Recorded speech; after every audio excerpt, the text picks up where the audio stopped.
Olá, a paz do Senhor Jesus, um bom dia. Nós queremos agradecer a Deus por mais esta oportunidade de no domingo, no primeiro dia da semana, estarmos juntos na presença do Senhor. E queremos iniciar citando Salmos de número 3, versículo 5, quando o salmista disse assim: eu me deitei e dormi, acordei porque o Senhor me sustentou. E foi isso que aconteceu conosco. Nós estamos começando esse dia de pé na presença do Senhor, porque Ele tem nos sustentado. E falar de sustentação fala de cuidado, fala de misericórdia, fala de amor, de graça de Deus sobre as nossas vidas. Nós temos certeza absoluta de que Deus tem sido bom para conosco. Apesar dos desafios, apesar das lutas, apesar muitas vezes das batalhas que enfrentamos, mas estamos aqui de pé. Quando Lucas escreveu o capítulo 17 do livro de Atos dos Apóstolos, ele registrou uma fala de Paulo, quando Paulo disse que nós respiramos, nos movemos e existimos porque o Senhor tem nos dado a vida. E é isso que nós queremos fazer, celebrar, agradecer, glorificar a Deus por tudo quanto Ele tem feito para conosco. E este dia foi o dia que fez o Senhor. Estamos começando mais uma semana na presença de Deus. Vamos louvar o seu nome, vamos ler a sua palavra, vamos ouvir a sua voz. Deus preparou algo especial para você nesta manhã de domingo. Seja aqui em Pernambuco ou em outro qualquer estado do Brasil ou até mesmo fora do Brasil. Você que nos acompanha pelas plataformas digitais, seja no YouTube, seja pelo Facebook, Instagram, você que nos acompanha aqui na região metropolitana do Recife ou nas cidades no interior do estado, pelas rádios, pelas diversas cidades estão sendo transmitida, o culto neste momento. Nós queremos agora orar a Deus, queremos agradecer ao Senhor por esta manhã maravilhosa. Talvez você esteja em casa, no trabalho, ou quem sabe até mesmo nos hospitais, mas está aí nos ouvindo, acompanhando esta programação abençoada. Deus tem uma palavra no teu coração. E como sempre fazemos, queremos agradecer ao Senhor Deus por esta manhã, agradecer ao nosso pastor presidente pela confiança, pastor Ailton José Alves, Deus abençoe o Senhor juntamente com sua família, a diretoria da igreja. Agradecemos também ao nosso superintendente, o pastor Nadi Jackson Saraiva, pela confiança. Vamos orar pedindo a bênção de Deus? Pai querido, em nome de Jesus, nós queremos nesta manhã, Pai, te render graças, te glorificar, te exaltar, te bendizer por tudo que o Senhor tem feito em nossas vidas. Nós queremos pedir uma bênção especial sobre a vida da tua igreja, Senhor, seja aqui de perto ou de longe, quem sabe fora do Brasil, além mar, nas fronteiras, os missionários que têm, Senhor, feito a tua obra. Abençoa cada um de nós, abençoa teu servo e a tua serva que nos acompanha neste momento, que está impossibilitado de ir à escola bíblica dominical, mas que resolveu estar aqui conosco nesta manhã, Senhor, sem perder um só minuto da tua presença. Continua abençoando os teus filhos, a tua igreja. Receba, Senhor, toda a honra, glória, louvor e majestade, e que nesta manhã sejamos mais uma vez contemplados com a tua graciosa misericórdia. Continua conosco, é o que nós te pedimos, Pai, em nome de Jesus. Amém e amém.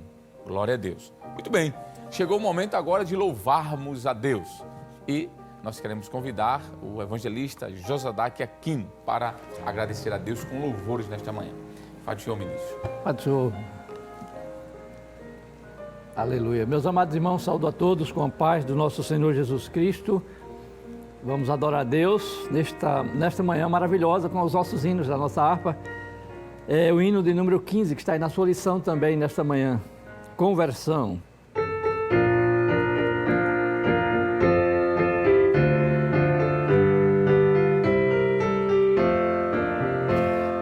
Cego andei e perdido vaguei, longe, longe do meu Salvador. Mas do céu ele desceu e seu sangue verteu para salvar um tão pobre pecador. Foi na cruz onde um dia eu vi meu pecado castigado em Jesus. Foi ali pela fé que os olhos abri e agora me alegro em sua luz. Eu ouvia falar dessa graça sem par que do céu trouxe o nosso Jesus, mas eu surdo me fiz, converter-me não quis ao Senhor que por mim morreu na cruz. Jesus foi na cruz onde um dia eu vi meu pecado castigado em Jesus. Foi ali pela fé que os olhos abri e agora me alegro em sua luz. Mas um dia senti meu pecado e vi sobre mim a espada da lei. Apressado fugi, em Jesus me escondi e abrigo seguro nele achei. Foi na cruz onde um dia eu vi meu pecado castigado em Jesus. Foi ali pela fé que os olhos abri e agora me alegro em sua luz. Quão ditoso então este meu coração, conhecendo o excelso amor que levou meu Jesus a sofrer lá na cruz para salvar um tão pobre pecador. Foi na cruz onde um dia eu vi meu pecado castigado em Jesus. Foi ali pela fé que os olhos abri e agora me alegro em sua luz. Aleluia! Glória a Deus, vamos adorar a Deus com mais um hino. Temos o hino 391, Jesus no Monte da Ascensão.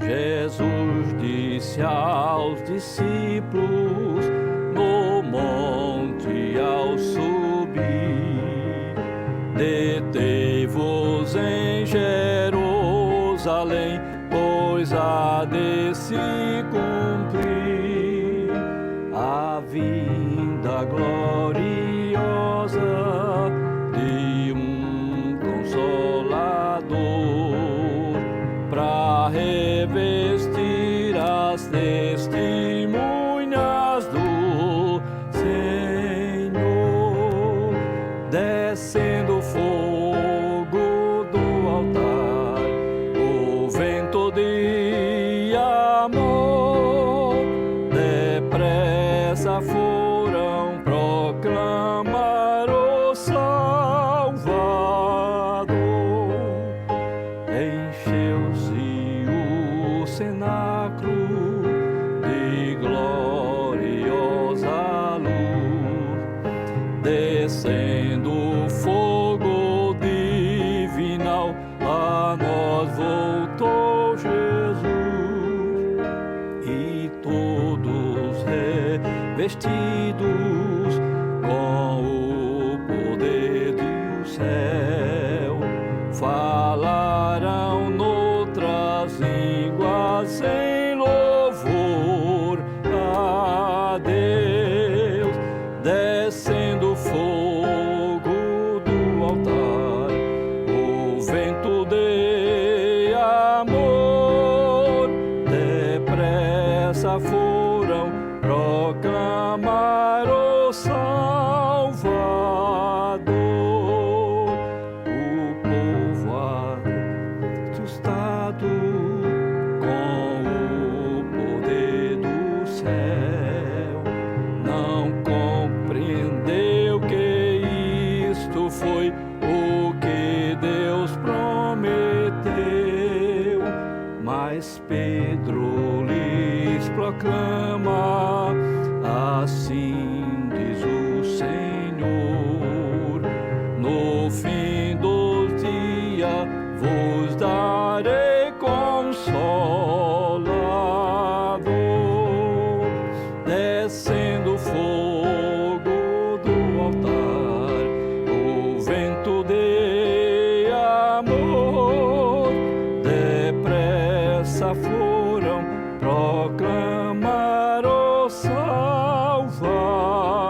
assim Jesus te manda orar e esperar o Santo Espírito de Deus que vem para te ensinar. Jesus, a gloriosa unção te mandará e seu amor sublime proclamar irás, descendo fogo do altar, o vento de amor, depressa foram proclamar o Salvador. Aleluia. Que bênção, né? Estarmos louvando ao Senhor, engrandecendo o seu nome. Como a Bíblia diz, Ele é digno de toda honra, glória e louvor. Muito bem, nós estamos hoje, no dia 21 de novembro do ano de 2021, e estaremos estudando a lição de número 8.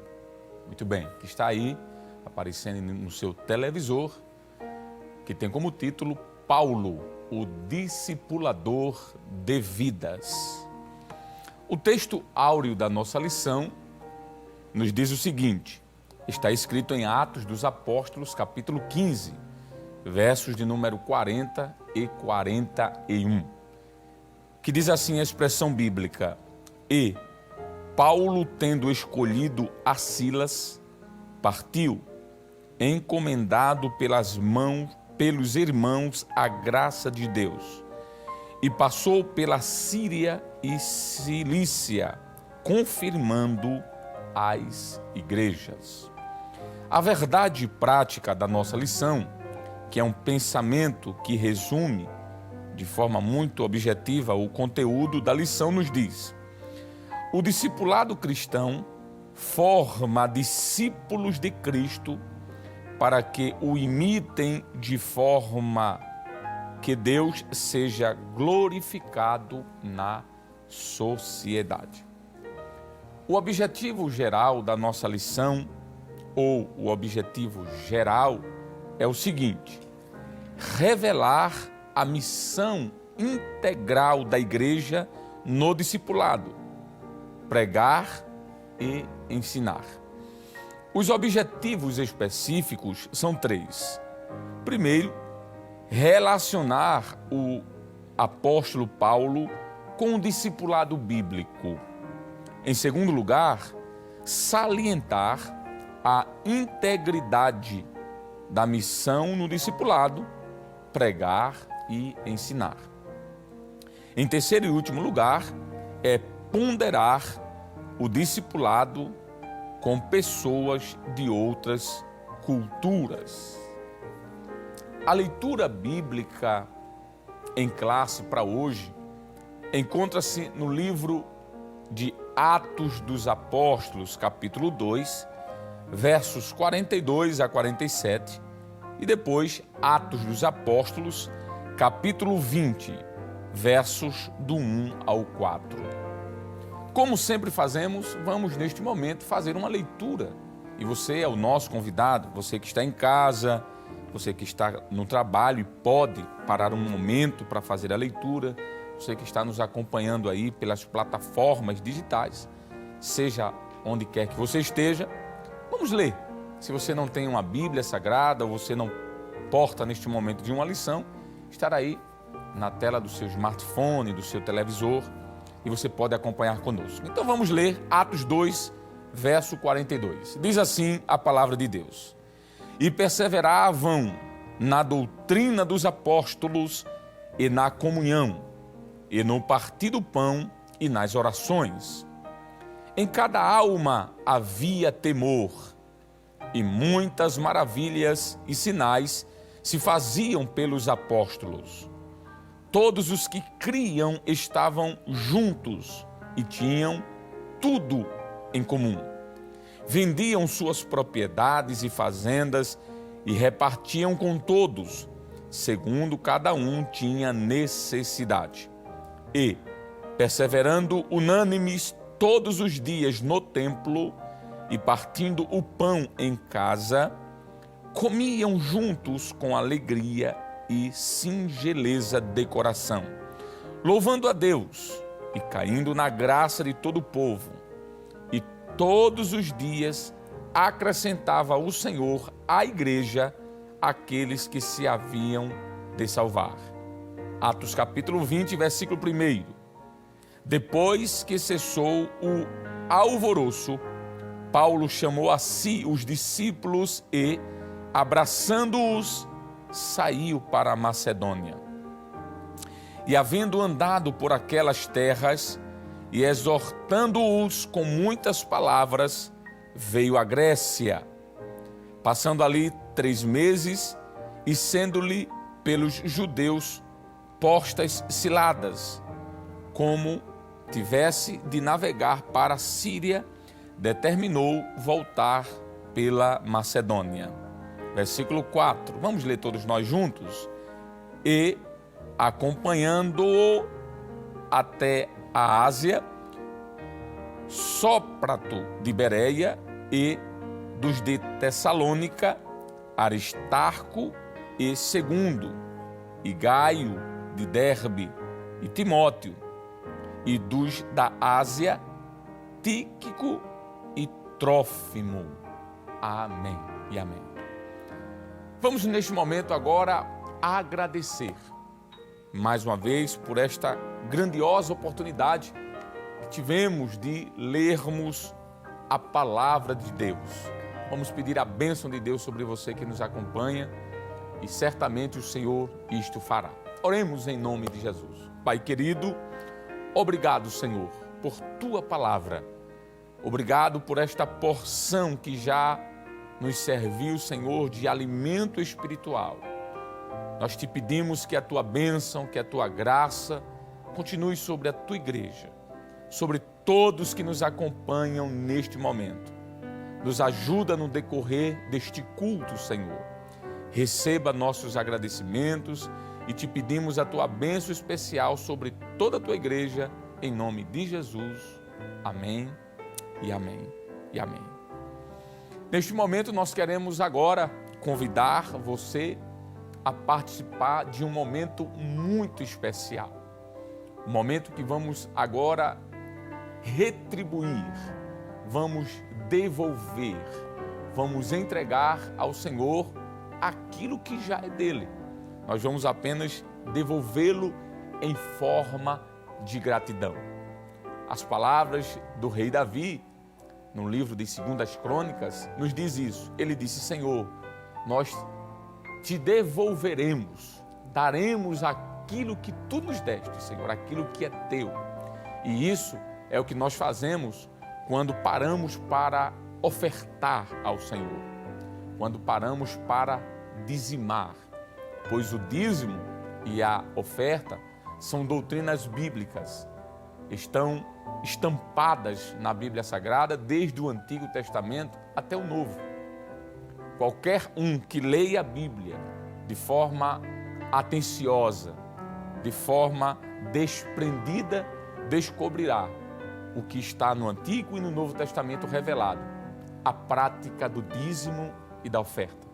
Pois é com isto, com os nossos dízimos e ofertas, que a obra do Senhor é mantida, como está escrito no capítulo 3 e o versículo 10 do profeta Malaquias, quando o Senhor disse: trazei os dízimos à casa do Senhor, para que haja mantimento em minha casa, diz o Senhor.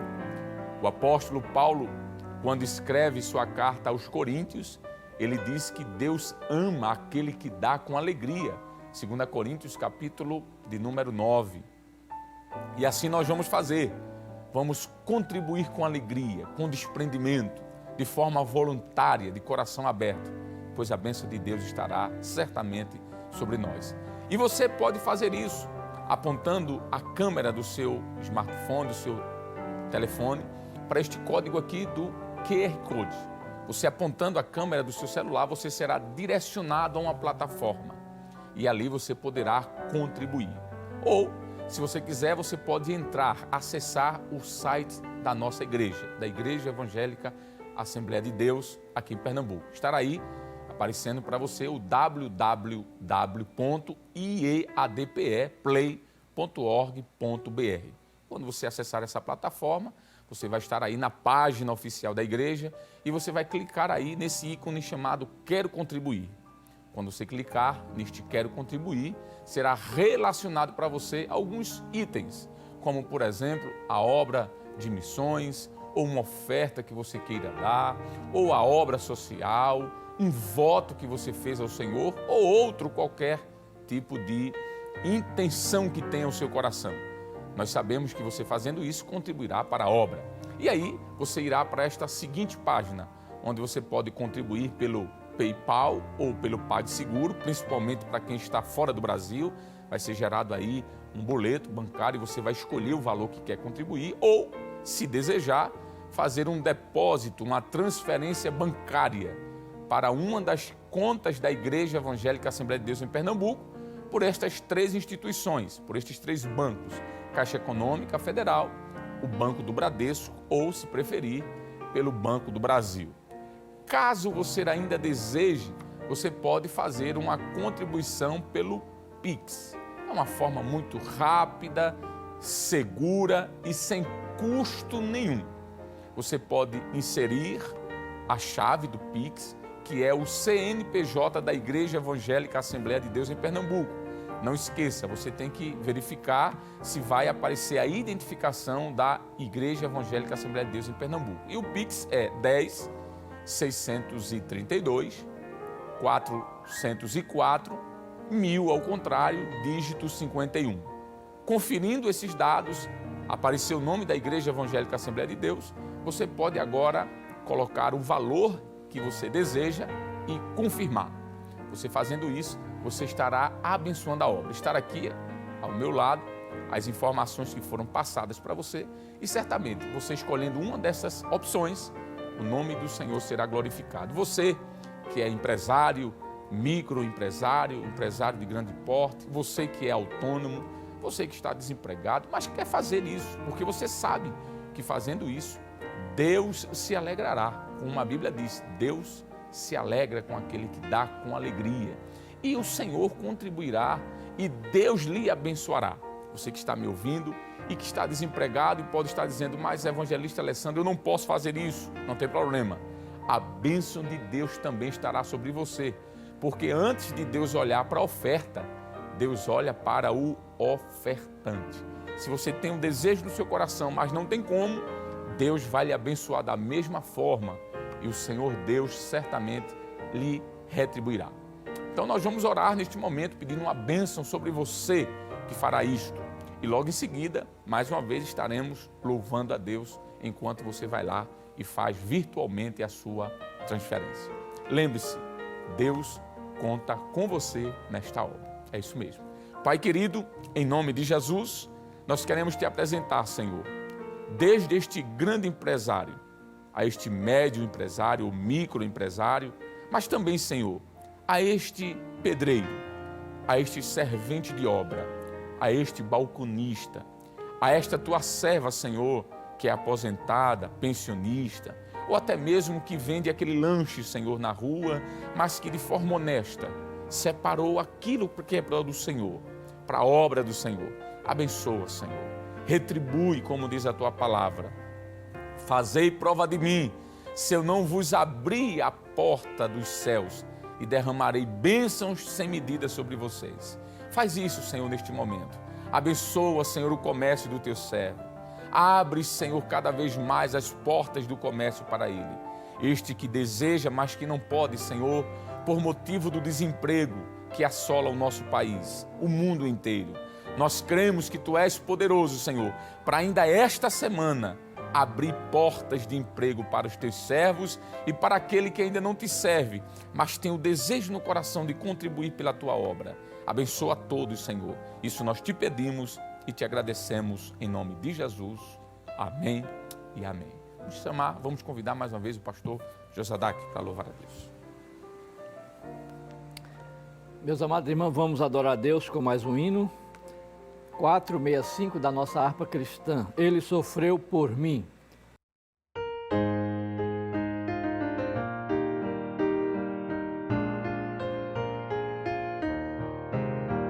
Eu li que Jesus fora preso, de dor a minha alma vibrou.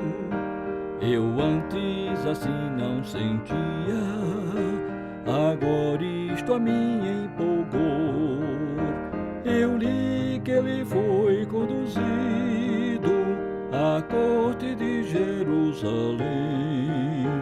Ali padeceu grande afronta, foi coroado de espinhos também. Eu sei que eu era culpado, mas ele sofreu já por mim.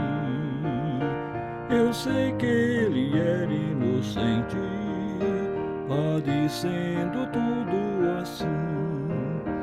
Eu li que Jesus foi julgado, uma cruz muito pesada levou, e nela por mim expirando, os meus vis pecados tomou.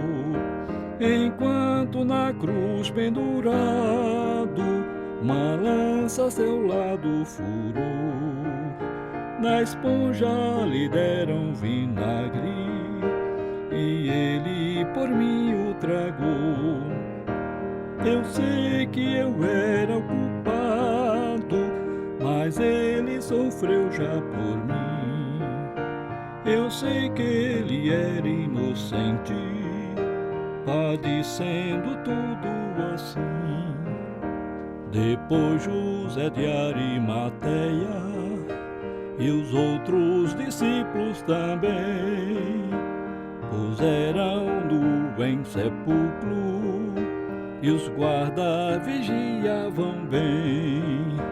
Enquanto no mundo ele disse que havia de ressuscitar, e Deus fez então um milagre, fazendo dos mortos tornar.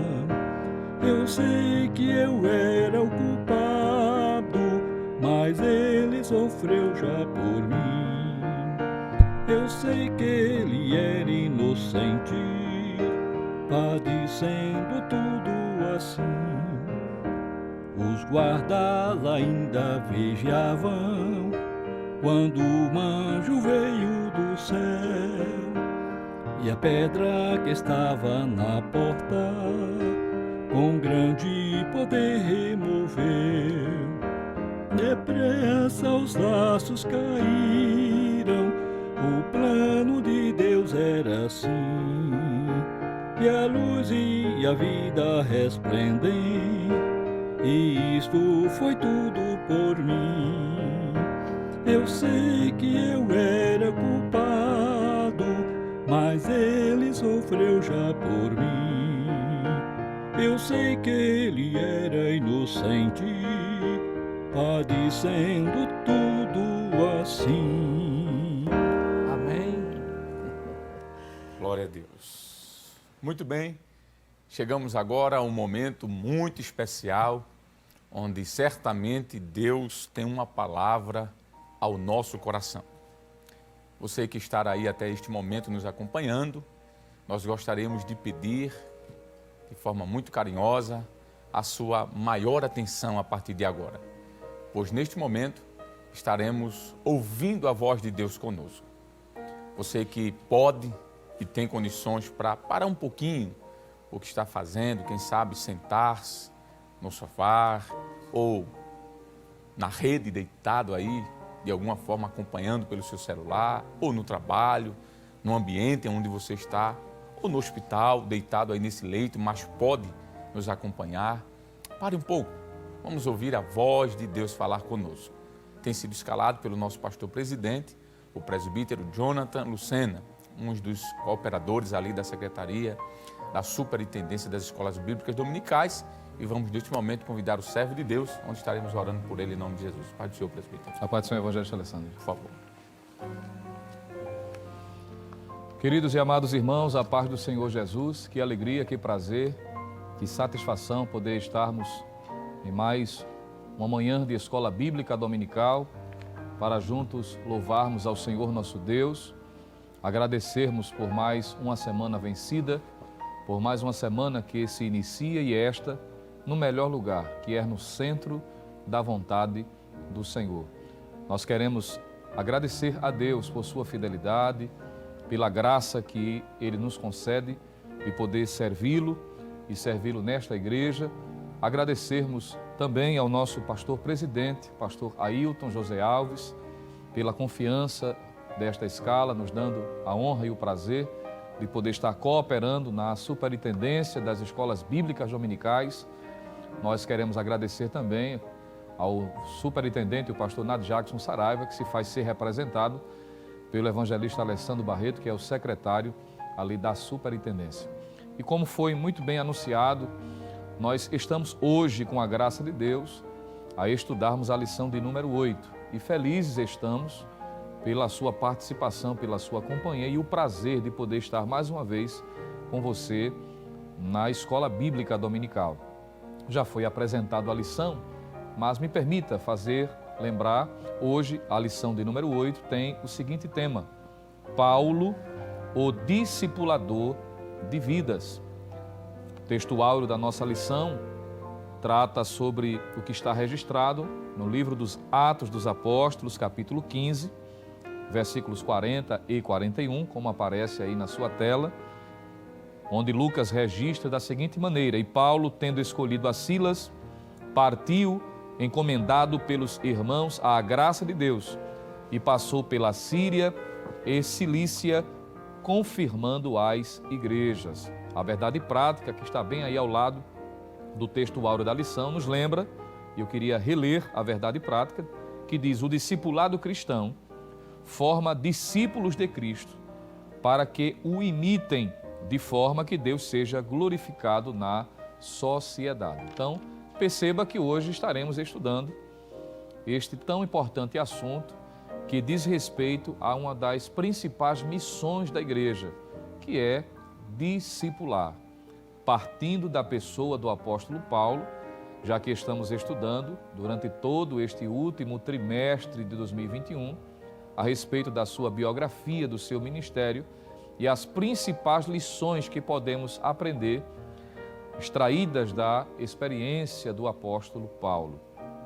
Nós estudamos a semana passada e vimos, Paulo como plantador de igreja, evangelizando, anunciando a salvação em Cristo Jesus, mostrando um dos aspectos do seu ministério, que a propósito, muito marcante, que foi anunciar a palavra do Senhor, a palavra de Deus, de forma ousada, como propósito específico de sua vida, que era levar as pessoas a Cristo.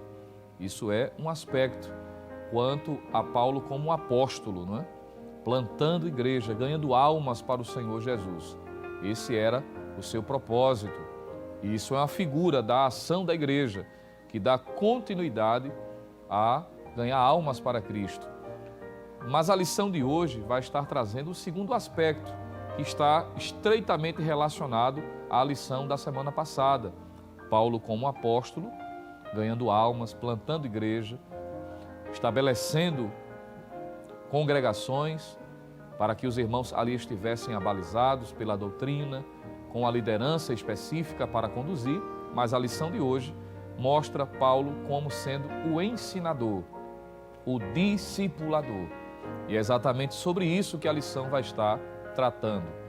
Eu queria lhe convidar para, inicialmente, estarmos lendo a introdução da lição. O comentarista, na introdução, nos traz um flash, de tudo aquilo que estará sendo abordado à luz do roteiro da lição de número 8. E eu queria ler com você, se for possível. A introdução da lição nos diz exatamente da seguinte maneira: nesta lição, veremos os aspectos gerais do discipulado, com destaque para o papel de Paulo no processo do discipulado nas igrejas que plantou.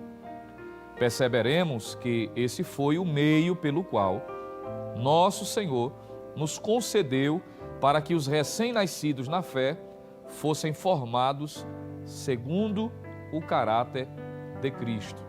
Então, o comentarista traz, não é, de forma bem objetiva sobre a importância do discipulado. E quando nós falamos sobre o discipulado, é interessante nós destacarmos aqui, lembrar a definição do que é discipulado. Mas antes da palavra discipulado, eu queria lhe lembrar que discipulado vem da expressão discípulo. E é importante destacar o que essa palavra significa à luz da Bíblia Sagrada. Tanto no Antigo como no Novo Testamento, as palavras utilizadas pelos escritores sagrados e que são traduzidas pela palavra discípulo têm o significado de aluno, aprendiz. É o sentido básico das palavras, tanto no hebraico como no grego. Ser discípulo, portanto, é ser um aluno, é ser um aprendiz. Só que, biblicamente, ser discípulo vai além de simplesmente aprender ensinamentos teóricos, mas isso deságua em um comportamento, em uma conduta. E uma vez que estamos tratando do discipulado cristão, então o discípulo é aquele que aprende com o mestre, aprende com o professor, ele é um aluno, ele é um aprendiz, e o seu ideal é imitar a pessoa de Cristo, que é o mestre por excelência. Então, ser discípulo é alguém que aprendeu, é alguém que está aprendendo, é alguém que tem a predisposição para aprender as verdades centrais da palavra de Deus, com o propósito, observe, isso é importante ser destacado, com o propósito de imitar a pessoa de Cristo. Se você está com a sua Bíblia aberta, você vai perceber, por exemplo, em 1 aos Coríntios, capítulo de número 2, versículo de número 16, o apóstolo Paulo afirmando, chegando a dizer, de que o verdadeiro discípulo, ele tem a mente de Cristo. Veja que aqui está tratando do verdadeiro discípulo, é aquele que se assemelha à pessoa de Cristo, que está lutando para imitá-lo em todos os aspectos, em todas as áreas de sua vida. Ele vai dizer em 1 aos Coríntios, capítulo 2, versículo de número 16, a seguinte expressão: porque quem conheceu a mente do Senhor para que possa instruí-lo? É uma pergunta. Aí ele diz, traz a seguinte afirmação: mas nós temos a mente de Cristo. Observe que aqui está Paulo caracterizando o verdadeiro discípulo do Senhor Jesus. É aquele que parece-se com o Senhor, a ponto de ter a mente de Cristo. Pensar como Cristo pensa. Veja que coisa maravilhosa. É bom dizermos e lembrarmos que foi exatamente por esta razão que os cristãos em Antioquia, ou na cidade que estava em Antioquia, foram pela primeira vez chamados por este nome de cristãos, exatamente por causa do seu comprometimento com a palavra de Deus, com as doutrinas do Senhor Jesus, repassadas pelos apóstolos, e eles viviam tão semelhantes, tão parecidos com o Senhor Jesus, de que passaram a chamá-los de cristãos.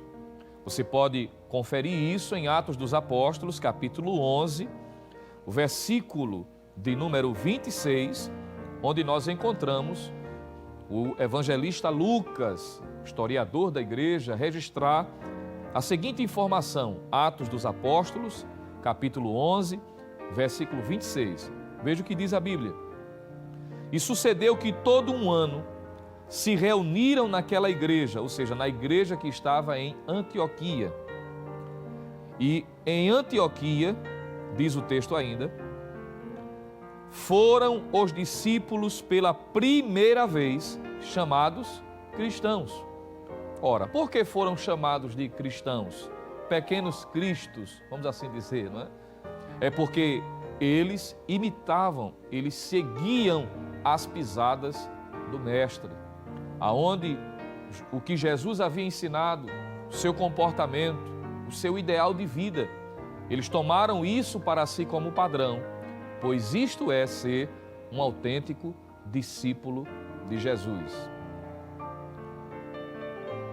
Observe, portanto, que quando nós olhamos à luz da Bíblia Sagrada, ser discípulo, claro, é alguém que aprende com outrem, mas que seu propósito é ser discípulo de Jesus. De modo que é contraditório, por exemplo, alguém se utilizar da sua influência, do seu conhecimento, até mesmo do manuseio da Bíblia Sagrada, para fazer discípulos após si. Esse não é o verdadeiro discipulado. E é bom introduzirmos este assunto relembrando, fazendo menção desta verdade. A atitude que descreve ou que aponta para alguém que está fazendo discípulo após si, isso entra na contramão do que é o verdadeiro discipulado. Porque todos quantos aprendem com a palavra do Senhor jamais farão discípulos para si, mas sim discípulos para o Senhor Jesus. Aproveitando esta oportunidade, me permita ser muito prático, direto e objetivo. A quem você está seguindo? A quem você está tendo como padrão final de sua vida, modelo acima de qualquer outro? É a pessoa de Cristo? Então você é um discípulo do Mestre. Tem que andar como ele andou. Tem que ter o mesmo sentimento que ele teve. Lembra do que Paulo disse em Filipenses capítulo 2? Tende vós o mesmo sentimento. Olha aí, imitar o mesmo sentimento, ter as mesmas emoções, o mesmo comportamento, seja no momento da alegria, seja no momento da dor, como o apóstolo Pedro vai também afirmar na sua primeira epístola, no capítulo 2, quando ele vai dizer de que, tomando como exemplo de sofrimento a pessoa de Cristo, ele diz, ele nos deu exemplo para que nós sigamos as suas pisadas. E nós poderíamos perguntar a Pedro, que tipo de exemplo, Pedro, você está se referindo? No contexto em que ele apresenta no capítulo 2 da sua epístola, está falando um momento de sofrimento, a ponto de dizer de que Jesus, sendo injuriado, não injuriava, sendo oprimido, não abria a sua boca, mas entregava ao Pai, Deus o Pai, todas as coisas. Veja, isso é ser discípulo. Há muitas pessoas, às vezes, que se identificam, hoje inclusive, a propósito, é até moda, não é? Em alguns ambientes, em alguns contextos, até mesmo pessoas que se dizem celebridades, dizerem ser discípulos de Jesus. Isso é muito bonito. É até belo alguém reconhecer a importância de ser um discípulo de Cristo. Mas a pergunta é, a declaração coincide com a vivência? Está em harmonia a declaração de fé com a vivência, com o comportamento? Porque dizer que é discípulo de Jesus, qualquer um pode dizer, mas devemos demonstrar por meio das nossas atitudes. Você é um discípulo de Jesus? Com este significado em vista, fica mais fácil nós seguirmos nesta reflexão, já que eu disse que a palavra discipulado advém do termo discípulo. E o que seria o discipulado? Ora, é a consequência de fazer alguém um discípulo de Jesus. É o ato, é o processo. O discipulado é uma ação conjunta com a evangelização. A evangelização é um anúncio, é a pregação, é a proclamação da mensagem. Mas o discipulado é o ato de proclamar, mas também de tornar a pessoa, de levar a pessoa a de fato ser um discípulo de Jesus. Veja, não é só proclamar, não é só pregar, isso é um lado da moeda, mas a Bíblia também nos exorta da necessidade de nós discipularmos. É tornar pessoas discípulas autênticas de Jesus. E esse discipulado ele é tão dinâmico de que não limita-se apenas em tornar a pessoa um discípulo, mas aquele discípulo preparado também para gerar ou para levar outro igualmente a ser discípulo. É o que o próprio apóstolo Paulo chega a dizer, não é? Veja o que diz aí na sua segunda epístola de Paulo a Timóteo, capítulo de número 2, o apóstolo Paulo exorta aquele jovem obreiro que tinha sobre si uma grande responsabilidade de estar à frente da igreja que estava em Éfeso, de dar prosseguimento ao trabalho que Paulo havia iniciado, podemos assim dizer, que Paulo havia estabelecido naquela cidade com muita dificuldade, mas com a graça de Deus evidenciado pelo poder do Espírito Santo, como já estudamos em uma lição anterior. O apóstolo Paulo, na sua segunda epístola a Timóteo, capítulo 2, versículo 1 e 2, diz o seguinte. 2 Timóteo, capítulo 2, versículos 1 e 2. Veja o que diz. Tu, pois, meu filho, fortifica-te na graça que há em Cristo Jesus. E o que de mim, entre muitas testemunhas ouviste, confia-o a homens fiéis, que sejam idôneos para também ensinarem os outros. Veja o discipulado aqui em vigor. O princípio do discipulado. Paulo está dizendo, você aprendeu de mim. Leve em consideração. Leve em consideração que você aprendeu enquanto eu estava presencialmente com você ensinando. E o que você aprendeu, passe para outros, para que estes se tornem idôneos, que tenham equilíbrio, que tenham maturidade e a capacidade necessária de passar esta informação, este conhecimento para outros. Isso é o discipulado. Quando nós olhamos para a nossa lição, observe comigo, por favor, o tópico primeiro da lição, pois o comentarista faz questão de iniciar falando sobre Paulo e o discipulado bíblico, mostrando o padrão bíblico para o discipulado. Acompanhe, por favor. Veja o ponto 1, onde se faz a afirmação sobre o discipulado bíblico. Está escrito assim na lição. O princípio do discipulado na igreja primitiva baseava-se na ordem da grande comissão que Jesus deu aos discípulos por ocasião de seu aparecimento e despedida, conforme todos nós conhecemos esta passagem em Mateus 28, versículos 19 e 20. Após o Pentecostes, ainda diz a nossa lição, quando a igreja nasceu historicamente, o cuidado com os recém-nascidos na fé precisava ser bem estruturado. Em Atos capítulo 2, versículos 42 a 47, vemos claramente que as Escrituras, a oração, a prática da comunhão e do serviço faziam parte do programa de discipulado da igreja. Assim, o apóstolo Paulo, onde fazia discípulos, não somente convencia-os a respeito de Cristo, mas mostrava-lhes como imitá-lo. Então, observe aqui, portanto, que a nossa lição já põe de forma muito clara o padrão bíblico para o discipulado, tomando como base a ordem estabelecida na missão, na grande comissão, conforme Mateus 28, versículos 19 a 20. De modo que, partindo destas informações, nós já perceberemos de que o discipulado é um imperativo. O discipulado é uma ordem de Deus. Observe, ele deu uma ordem expressa.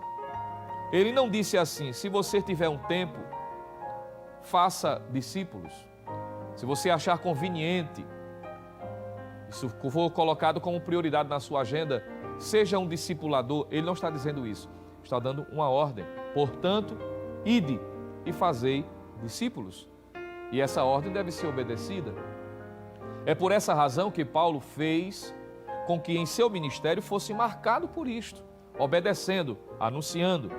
Ele não somente tinha a preocupação de proclamar, de anunciar a mensagem, de evangelizar, mas ele também teve o cuidado, isso é visto em todos os Atos dos Apóstolos e também nas suas epístolas, onde Paulo mostra o cuidado não só de anunciar, mas a ponto de ter a sensibilidade de passar de volta em todos os lugares onde ele havia ganho pessoas para Cristo, para fortalecer a fé deles. Observe, por exemplo, em Atos dos Apóstolos, capítulo de número 14, quando lemos os versículos 20 em diante, nós vamos encontrar Paulo já demonstrando este compromisso. Mas antes de lermos esse texto, me permita lembrar de que o que Paulo vai fazer aqui em Atos 14 é exatamente aquilo que ele próprio havia aprendido também com um dos que Deus colocou no caminho dele para ser o seu professor, para ser alguém, um instrumento de Deus para também discipular a vida de Paulo. Observe que desde a conversão em Atos 9, Deus colocou pessoas. Ananias, por exemplo, foi o primeiro que teve o contato com Paulo, trouxe uma mensagem direta a ele, orou por ele para que ele recobrasse a vista. Naquele momento, Paulo foi batizado no Espírito Santo, recebeu a virtude do Espírito Santo. Ele foi conduzido às águas de forma pública, manifestando-se assim a sua fé genuína, verdadeira. Veja, Ananias foi colocado na vida de Paulo. Em Atos capítulo 11, nós vamos ver um outro personagem surgindo, que foi alguém de muita importância na vida de Paulo. E eu queria que você lesse comigo. O texto é Atos dos Apóstolos, capítulo 11. Veja o que diz a partir do versículo 21. Nesse capítulo, nós encontramos Pedro pregando o evangelho para os gentios e essa mensagem se expandindo, alcançando muitos lugares. E entre estes, a cidade de Antioquia. Veja o que diz Atos dos Apóstolos, capítulo 11, versículo de número 20 em diante. E havia entre eles alguns varões de Chipre e de Cirene, os quais, entrando em Antioquia, falaram aos gregos, anunciando o Senhor Jesus. Versículo 21. E a mão do Senhor era com eles, e grande número creu e se converteu ao Senhor. E chegou a fama destas coisas aos ouvidos da igreja que estava em Jerusalém, e enviaram Barnabé até Antioquia. Versículo 23, o qual, quando chegou e viu a graça de Deus, se alegrou e exortou a todos a que com firmeza de coração permanecessem no Senhor. Veja que aqui está Barnabé, enviado pela liderança da igreja de Jerusalém, com o propósito de averiguar o trabalho, de analisar aquilo que Deus estava realizando por meio daqueles que, apesar da perseguição, estavam anunciando a palavra, inclusive aos gregos, aos gentios. Barnabé chega com o propósito de trazer uma palavra animadora. Ele se alegra com a manifestação da graça de Deus, em que os gentios também haviam se convertido naquela cidade de Antioquia, que a propósito será o quartel-general da missão, não é? Vai ser dali que Barnabé e Saulo serão enviados como missionários. Veja que Deus está operando. E diz o texto que ele se alegra e exorta. O que é exortar? É chamar de lado, é trazer uma palavra de incentivo, é trazer uma palavra de ânimo. E qual era a palavra que Barnabé tinha? Está escrito: para que eles ficassem firmes, para que todos permanecessem firmes de coração, ou seja, de forma sincera, não circunstancial, dependente da ocasião. Está falando de uma fé inabalável, para que eles permanecessem no Senhor. E veja que o propósito de Barnabé, a ação dele em trazer esta palavra animadora, é decorrente da informação que está no versículo 24. Veja o que diz o versículo 24. Porque era homem de bem. Então, veja que Lucas está dizendo que ele era um homem de bem. Se era um homem de bem, ora, ele queria o bem das pessoas. Por isso que ele queria que estes permanecessem firmes, permanecessem no Senhor. Mas observe que há um aditivo aqui, porque diz assim: era homem de bem e cheio do Espírito Santo e de fé.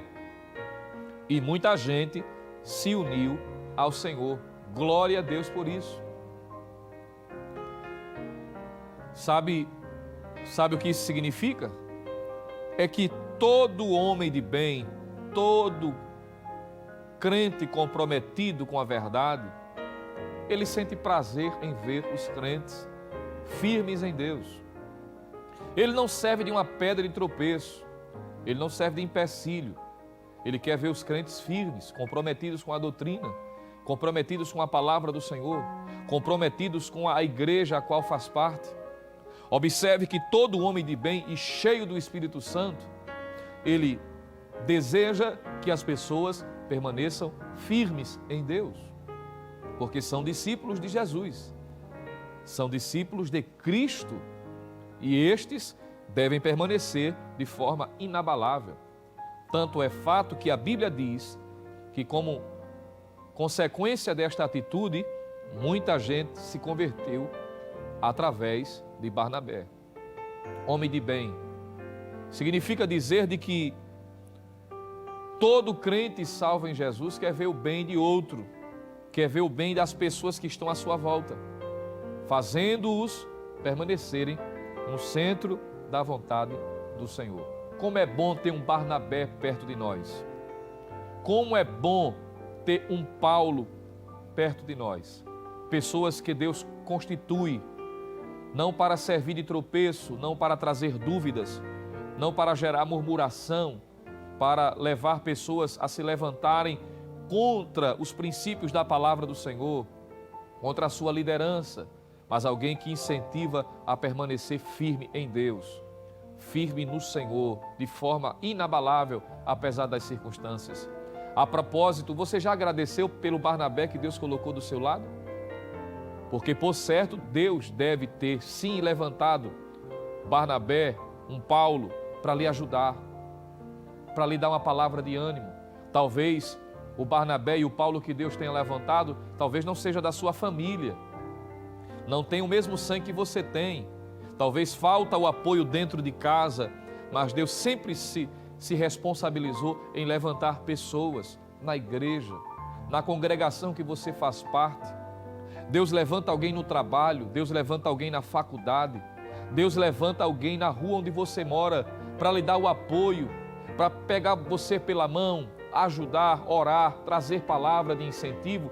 Esses são aqueles que Deus tem constituído verdadeiramente com o propósito de nos fazer bem. Louvado seja Deus para isso.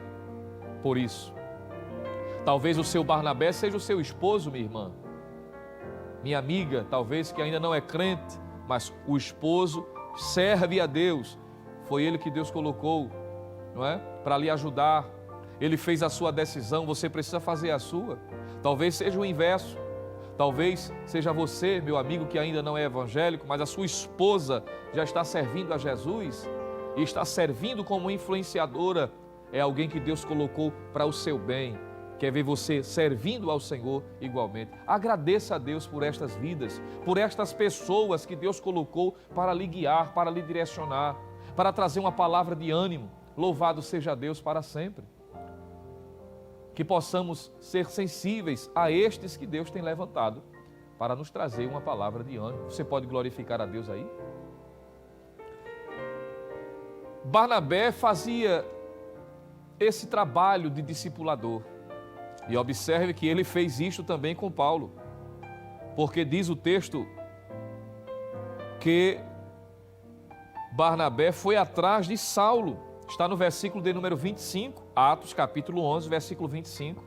E partiu Barnabé para Tarso, a buscar Saulo. E achando-o, o conduziu para Antioquia. Veja que Barnabé trouxe Saulo para Antioquia.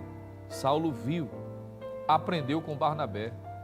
A ponto que, agora sim, Atos capítulo de número 14, veja o que está escrito, versículo de número 14, nós encontramos o texto dizendo: ouvindo, porém, isto, os apóstolos Barnabé e Paulo rasgaram as suas vestes, saltaram para o meio da multidão, clamando. Veja que estão agora os dois juntos, na empreitada missionária, já seguindo a ordem expressa do Espírito Santo, revelada em Atos capítulo 13. Estão agora os dois juntos.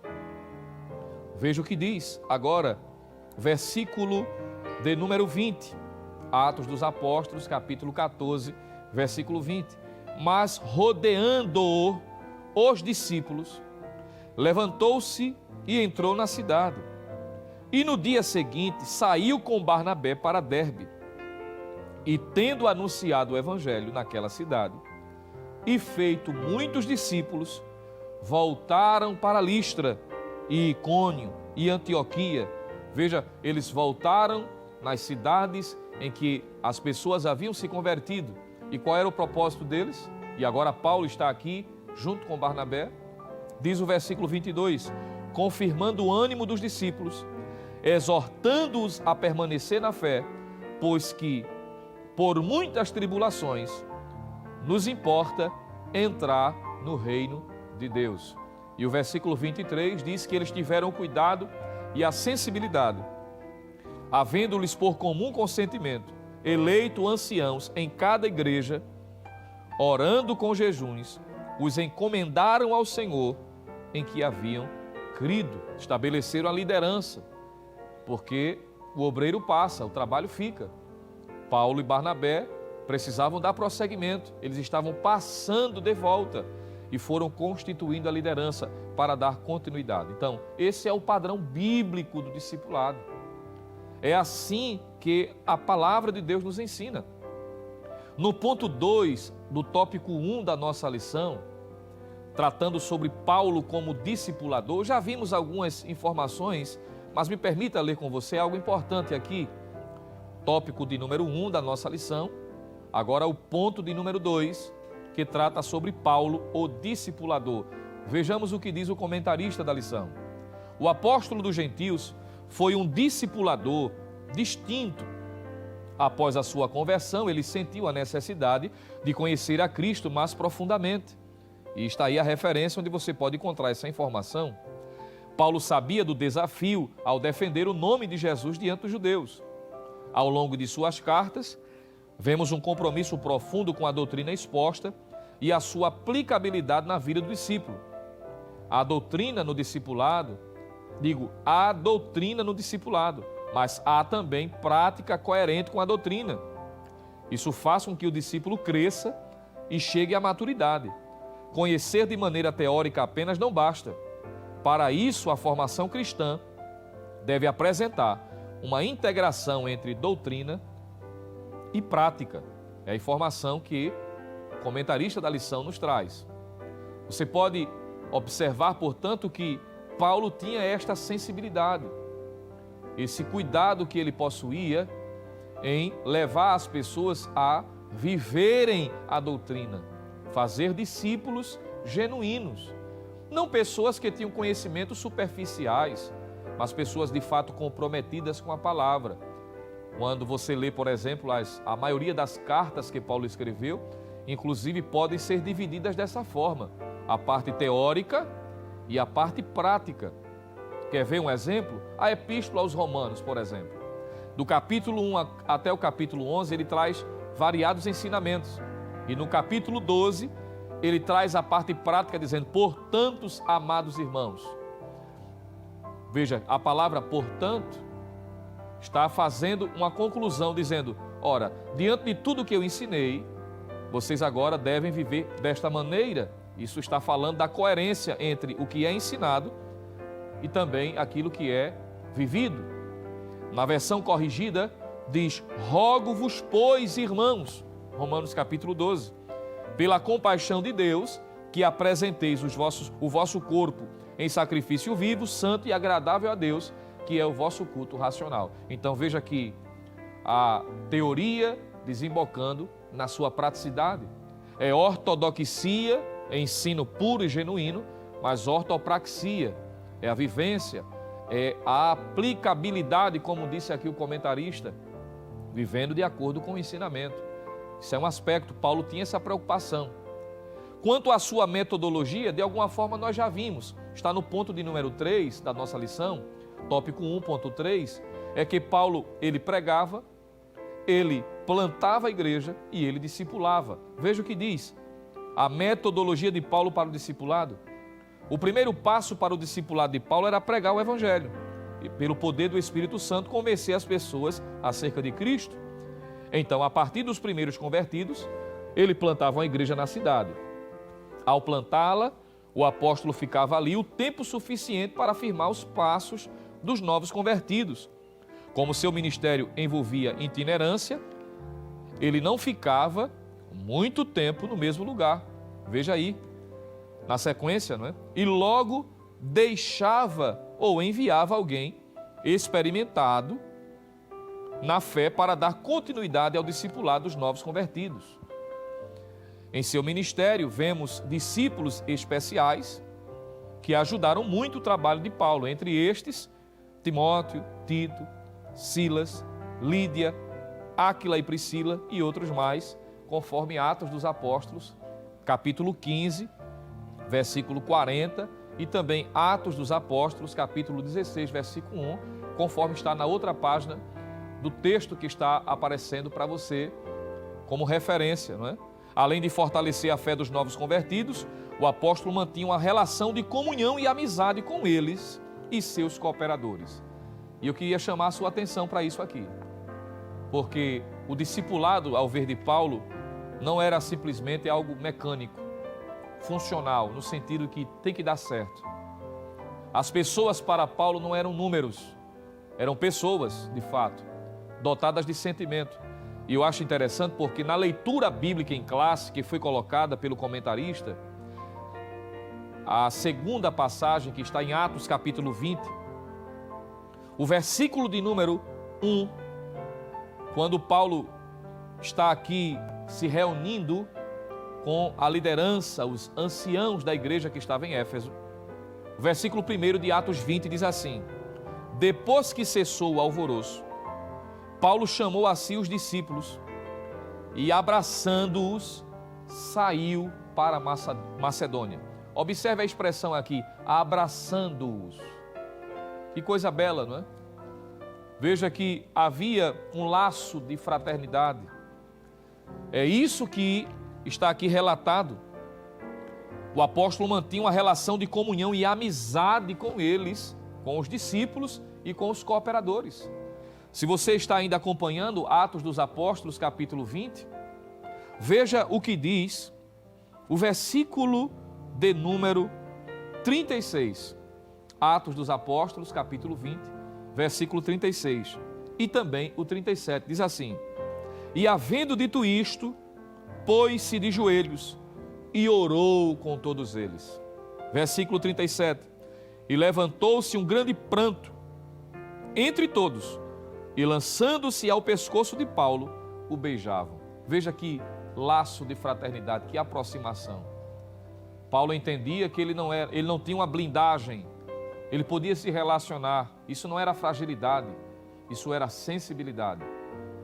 Observe, portanto, que aqui está um modelo, princípio, mostrando como deve ser o discipulado.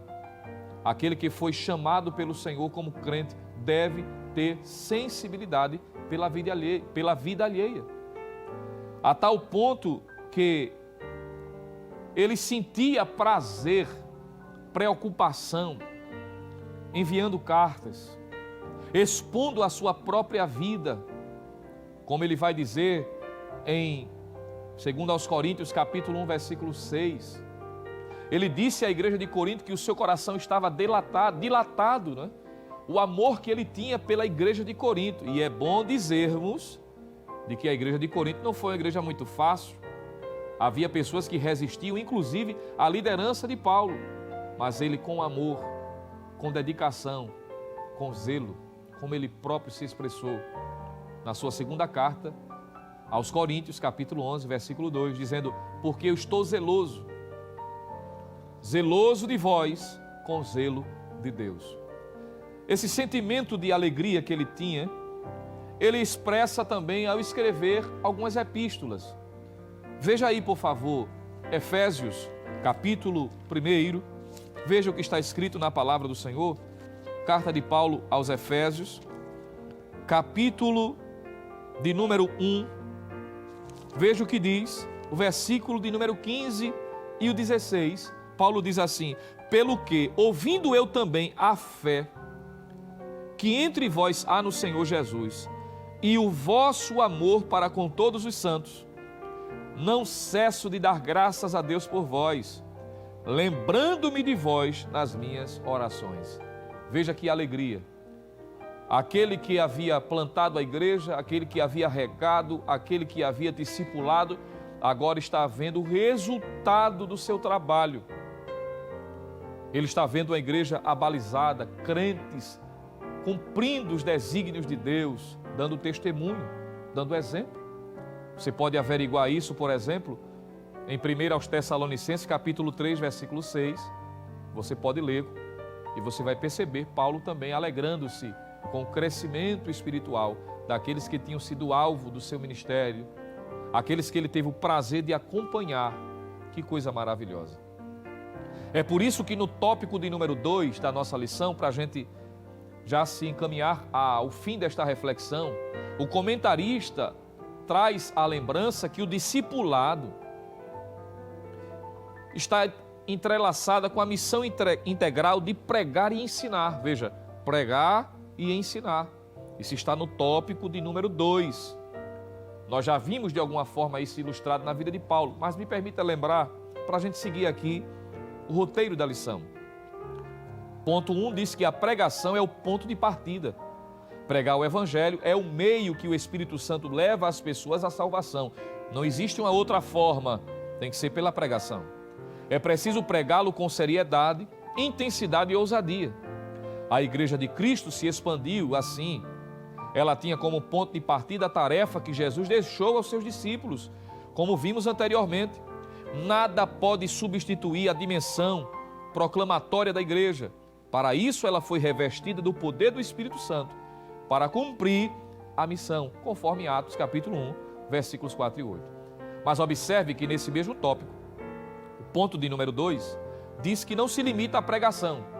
A igreja, como a instituição divina na terra, também tem o papel de pregar e também de discipular. Esse é o propósito. E quando eu digo a igreja tem o papel de discipular, me permita ser bem específico aqui.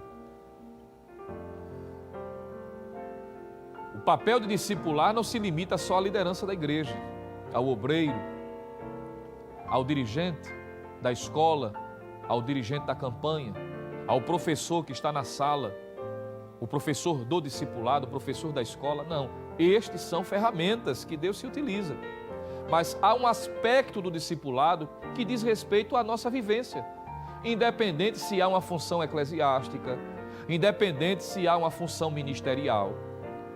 Se é um crente salvo em Jesus, sobre você, sobre nós, repousa esta responsabilidade. Mesmo com as suas limitações, mesmo com as minhas limitações, nós podemos também contribuir com a liderança da igreja. É por isso que Paulo vai dizer constantemente nas suas epístolas, mostrando a necessidade de um crente exortar um ao outro. Exortai-vos uns aos outros. Na primeira epístola aos Tessalonicenses, no capítulo 4, ele vai dizer, consolai-vos uns aos outros. E referindo-se à doutrina do arrebatamento da igreja e à separação temporária dos que ficaram vivos ou que estavam vivos, mas que haviam perdido parentes. Observe que há aqui o sacerdócio universal dos crentes. Porque alguém pode dizer assim, eu não fui chamado para ser um discipulador, eu não sou um professor, eu não sou um líder, eu não sou um obreiro, eu não dirijo uma campanha. Quem foi que disse que somente estes devem fazer esse trabalho? É para a igreja de um modo geral. E mesmo nas suas limitações e nas minhas, podemos ser instrumentos. Mesmo com as nossas limitações, dentro daquilo que tem sido ensinado por esta igreja, à luz da palavra, você e eu podemos sim ter um papel fundamental. E eu não sei se você já teve esse prazer, essa alegria de conduzir alguém a Cristo e de ser um instrumento de Deus para fazer com que esta pessoa continue firme. Em que sentido? Evangelizando, mas também ensinando, visitando, dando a palavra de incentivo, dando uma palavra de ânimo.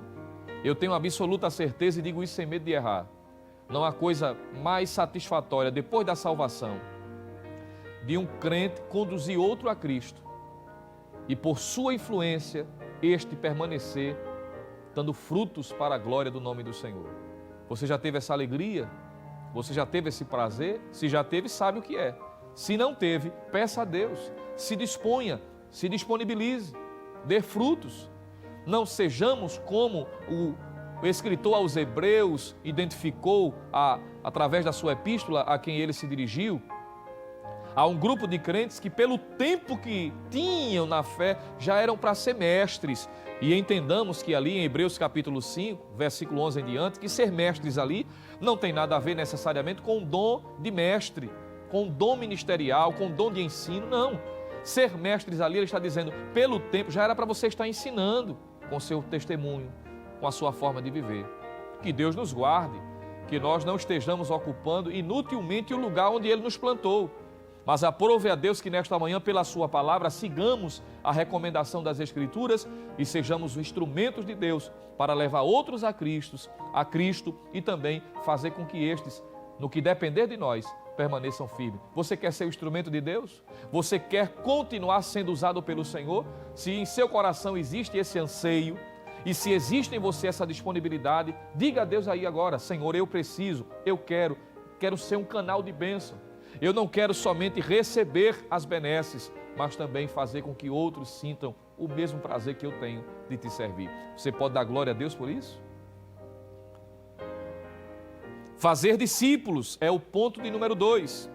Pregação e ensino, ponto de número 3. Mas eu concluo.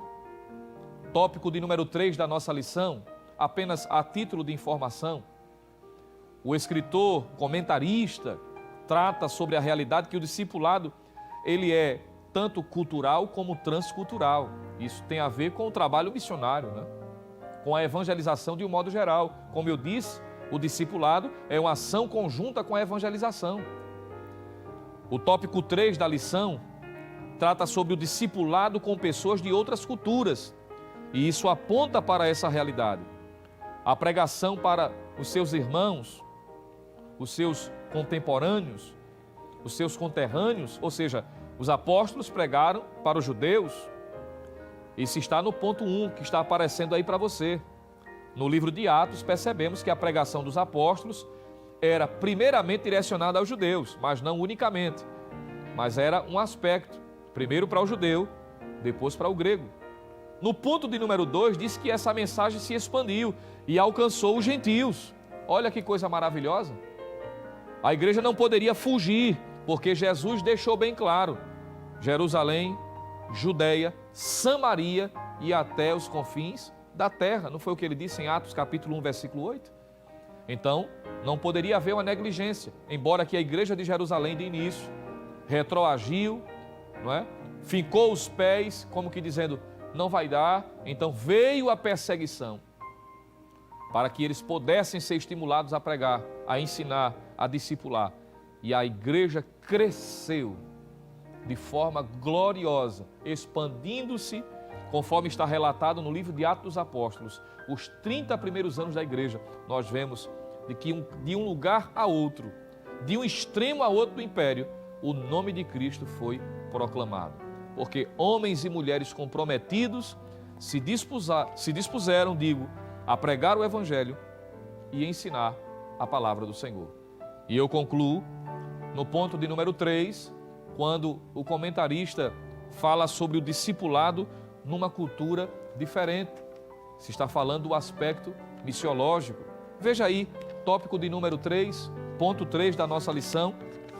Nós encontramos a informação dizendo: o ministério do apóstolo Paulo nos mostra que o discipulado é o melhor método para ensinar o Evangelho às pessoas que vêm de culturas diferentes, religiões diversas e costumes, na maioria das vezes, incompatíveis com o Evangelho. Com Paulo, aprendemos que a proporção que absorvemos, o Evangelho, nossa forma de pensar é alterada para desejar as coisas mais nobres e fazer o que glorifica a Deus. Portanto, não por força, nem por violência, mas pelo meu Espírito, diz o Senhor dos Exércitos. Que Deus nos ajude, que possamos guardar a bendita palavra do Senhor em nosso coração. E já que estamos em escola dominical, nós temos tido a experiência, não é, de como cooperadores do nosso pastor, ver pessoas que inclusive foram alcançadas pelo Senhor Jesus na escola dominical. Vinham sendo discipuladas, ensinadas, trazendo a mensagem, ensinando pela palavra. E em um dado momento se converteram e hoje estão firmes, servindo ao Senhor e dando frutos. Que Deus nos ajude, que possamos ser como Paulo, homens sensíveis, crentes sensíveis, à disposição do Senhor para ganhar almas e discipular, pois esse é o papel da igreja na terra, ganhar almas e fazer discípulos. Que Deus abençoe, em nome de Jesus. Amém, companheiro. Muito bem. Nós vamos neste momento orar a Deus, agradecendo ao Senhor por esta palavra maravilhosa. Nós acreditamos de que Deus, através da sua palavra que foi ministrada, certamente alcançou aí o seu coração. A palavra que é viva e que é eficaz, mais penetrante do que qualquer espada de dois gumes. Vamos orar, agradecendo a Deus em nome de Jesus. Querido Pai, nós te louvamos, ó Deus, por aquilo que ouvimos da tua parte, por aquilo que recebemos, Senhor, através do teu servo, que nos ministrou, Deus, esta palavra tão poderosa, que possamos, ó Deus, colocar em prática, viver conforme o que diz as tuas santas escrituras. Nos abençoa ainda mais, ó Pai, nós te pedimos em nome de Jesus. Nos dar, ó Deus, um início de tarde, uma noite debaixo da tua graça, que as vidas continuem sendo alcançadas para a glória do teu nome. Nós te pedimos esta bênção, Senhor, sobre a Rede Brasil de comunicação. Continua abençoando, Senhor, este veículo evangelizador, formador de discípulos, a Rede Brasil.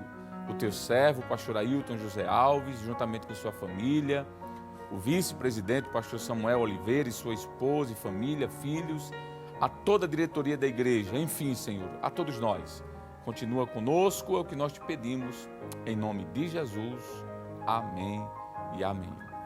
E que a graça do nosso Senhor e Salvador Jesus Cristo, o amor de Deus, o nosso eterno Pai, a comunhão e as divinas consolações do Espírito Santo estejam sobre todos nós agora e para sempre. Amém e amém.